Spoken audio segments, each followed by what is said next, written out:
ilang beses ka nang nagsinungaling.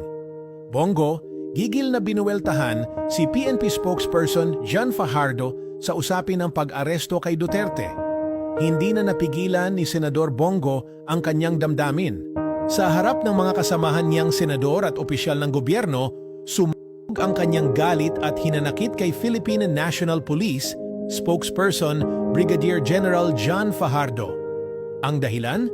Ang umano'y paulit-ulit na pagsisinungaling nito sa publiko, lalo na sa kontrobersyal na issue ng pag-aresto kay dating Pangulong Rodrigo Duterte.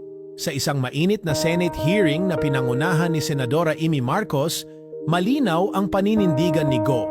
Hindi niya kayang manahimik habang nilalapastangan ang alaala ng isang leader na kanyang pinagsilbihan at itinuring na parang ama.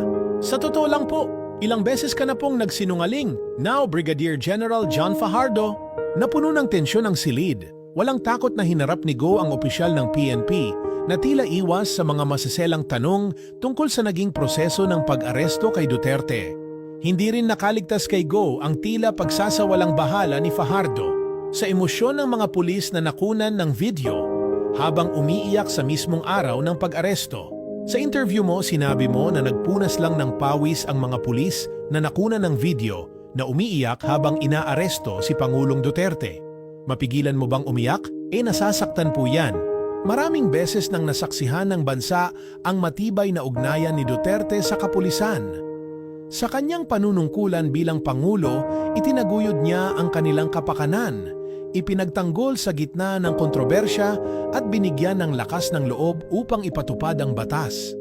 Kaya naman, sa araw na iyon, nang dumating ang mga pulis upang arestuhin ang dating Pangulo, hindi na nakakagulat kung may ilan sa kanila ang naiyak.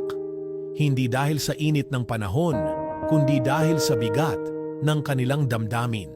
Minahal namin kayo ni dating Pangulong Duterte, sana kaunting respeto naman. Diretsahang panawagan ito ni Go kay Fajardo, isang pakiusap, isang panaghoy. Ang hinahanap niya ay simpleng katotohanan.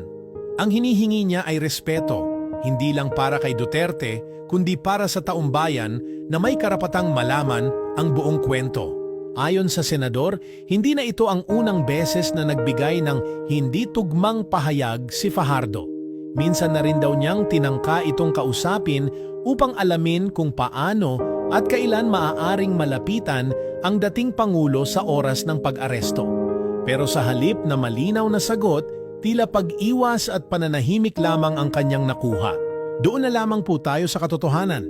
Piliin natin na magsabi ng totoo, alang-alang sa bayan. Napapiling na lang si Go, hindi ito tungkol sa politika, hindi ito tungkol sa partido.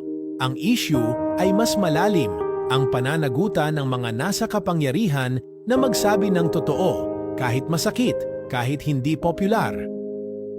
Sa harap ng isang bansang puno ng pangamba at galit, ang tanging hiling ni Go ay katotohanan. Sapagkat sa dulo ng lahat ng ito, ang tanong ay hindi lamang kung sino ang may kasalanan, kundi kung sino ang may tapang na magsabi ng totoo.